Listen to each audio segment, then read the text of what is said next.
Good morning. Welcome to an episode of Breakfast Analysis. My name is Jesse J. Chick, and the last couple of videos that we've done in this series have been, relatively fun videos. We did the location video for lands and stuff, and this one's going to be a little bit more serious, a little bit more. I don't want to say mathy, but we're dealing with a couple of numbers.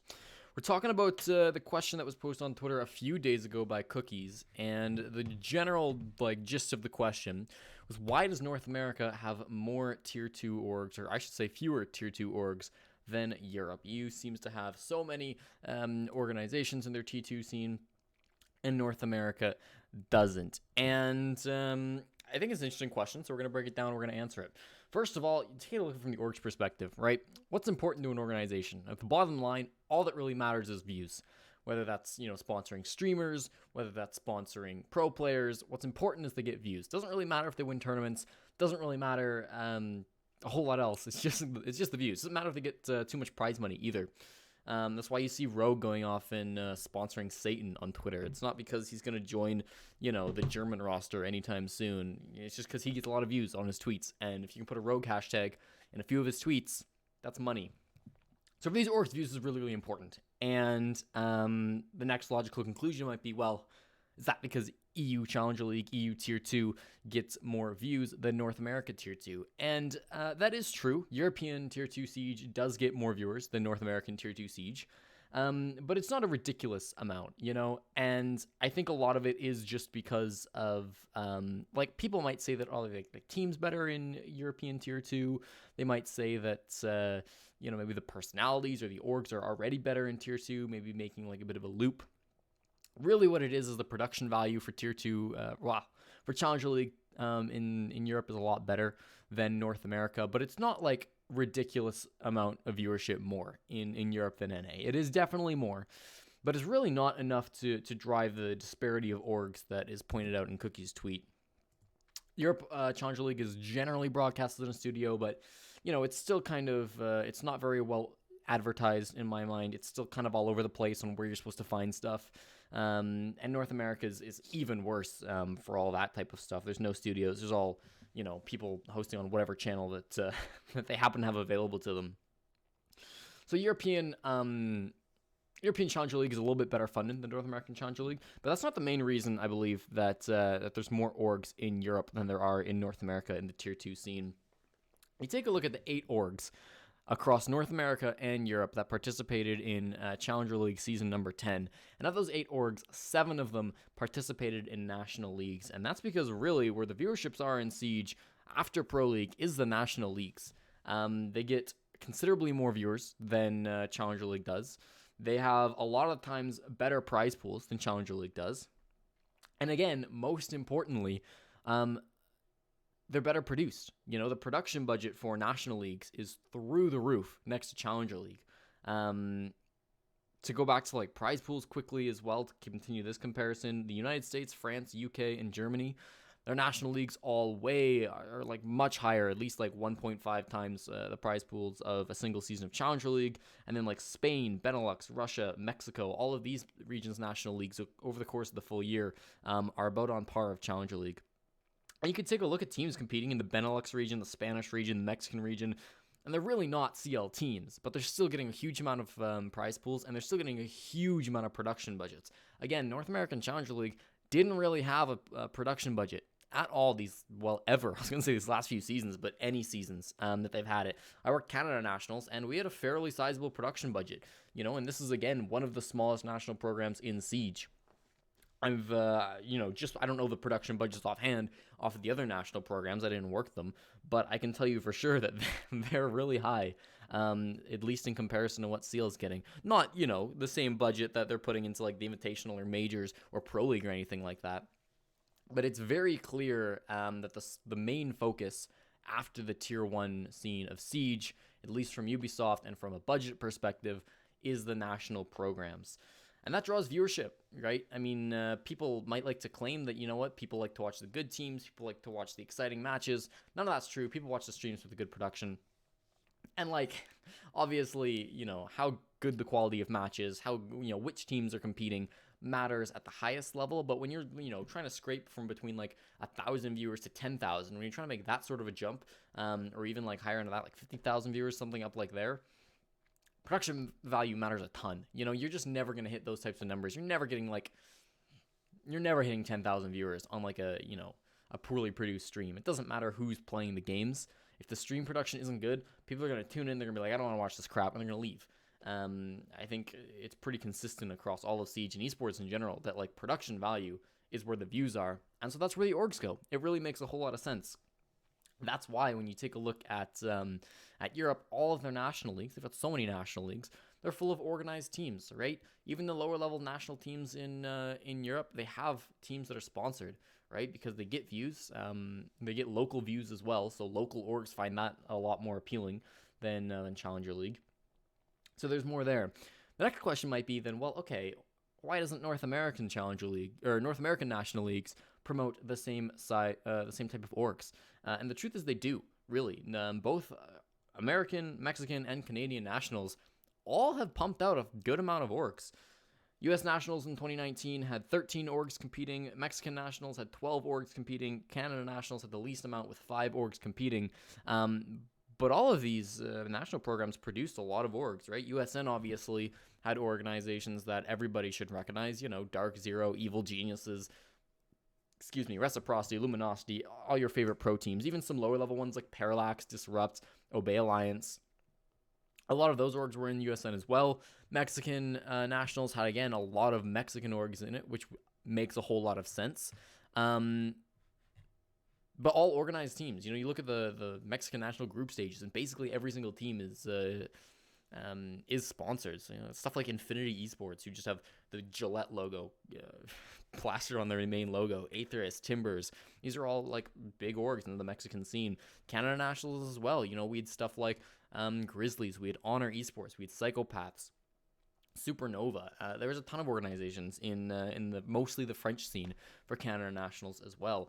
Because there's a good viewership, there's good production for the national programs, and B, because again, those viewers are a lot more like local. If you're a Mexican org, what's going to be more beneficial to you? Sponsoring a Mexican team that you can really relate to on like social media and you can market to with merchandising and like loyalty, or just like a bunch of like tier 2 garbage North American players who have no connection to the Mexican scene. It's probably a lot more valuable for you to go where the Mexican viewers are. And so the orgs get pumped out a lot of the time by North American national programs, just like they do for the European national programs. I'm not trying to say that North American programs aren't getting the same funding as European national programs are, because the Europeans have already complained a whole bunch about how, USN gets far more cash and more resources than anything in Europe, which is also true. But that's like a whole different conversation. So why then, in the tier 2 scenes, is there still this disparity? European tier 2 teams, they play national leagues, they get orgs, and they get a whole lot more representation because of it. North America, we have the national leagues, we have the Challenger League, we have the tier 2, we have the orgs in the national programs, but they don't come together. And that's the big thing here. The national programs in North America aren't tier 2 at all. In Europe, the winner of like the Italian nationals, or like, second and third place in like the Russian nationals, or like even like the French nationals, Premiership, these are all like tier 2, tier 3-ish teams that, or like high tier 3, right? High tier 3 teams and tier 2 teams that can participate in CL quals, that can participate in Challenger League. But you go to North America, and first of all, there's USN, which is stacked full of tier 1 teams. I'm sure when I was listing off the American orgs, they were all tier 1. They're all pro league teams, more or less. And then Mexican and Canada, like these teams, they're participating in CL quals. They just don't do very well. I mean, we can go take a look at the CL qual standings right now and look for the top Mexican or Canadian org. And man, we're going to have to scroll a little bit on this leaderboard. We've just finished the 4th open qualifier at the time of recording. How far down do we have to get? Is Forward Movement a Canadian org? I don't believe they are. I'm going to skip them. Would be Honor Esports from Canada, down in 39th place. That's pretty bad. That's not tier 2. That's a tier 3 team. And I'm not, I love the Canadian scene, Honor Esports. I love everybody on that team. But they're really just not competitive with the high tier 2 scene, right? And so USN, Mexican Nationals, and Canadian Nationals, these are all tournaments that produce orgs. They just don't produce them for the Tier 2 scene. They produce them for the Tier 1 scene, and they produce them for the Tier 3 scene. And of course, the Tier 1 scene doesn't need any help. Pro League is going to have orgs in it, whether the national programs exist or not. I'm not trying to say that USN is the only reason that North American Pro League has orgs in it. But the Tier 3 scene is really helped out only by this Mexican and the Canadian leagues. And similarly, you look at Tier 3 in Europe, and a lot of like the French teams, they're not really sponsored when they're in Tier 3. Those are orgless teams where like you get like the top Polish team, you might be considering a Tier 3 team, right? They get orgs. Like the next couple Polish teams as well, like German teams. A lot of the squads in Europe that come from less competitive regions but still get a lot of coverage, right? Spain in particular. Spain is a huge example. Are any Spanish teams good? No. Like they don't participate in the Tier 2 scene really. They don't typically qualify for those. Yet there's so many orgs in the Spanish scene. Why? It's not because they're good. It's not because their prize pools are huge, although they have a similarly sized prize pool to Challenger League. It's just because like it's local orgs who get a lot more value out of Spanish viewers than they would a Challenger League viewer. And there's more eyeballs on the Spanish nationals. So they're going to put money into the Spanish teams, whether those teams are Tier 2 or Tier 3. It doesn't really matter. When orgs only care about viewership, which is all they need to care about, I'm not trying to hate on the orgs there. I'm not saying the orgs are doing anything wrong. When orgs go after viewership, they're going to go after where the production budgets are, and the production budgets are all in national leagues, regardless of what tier the national league should be considered, what tier of teams are participating in those national leagues. So now the question remains, we've answered the question, right? Cookies, the reason why North American Tier 2 has no orgs in it, at least a whole lot fewer compared to European Tier 2, because there's just no national programs for Tier 2 NA. There are for Tier 1 NA, there are for Tier 3 NA, there's not for Tier 2. Now, is this a problem? I think this is a question where I've really, throughout this video, made it seem obvious, right? Like, oh no, Challenger League is in despair.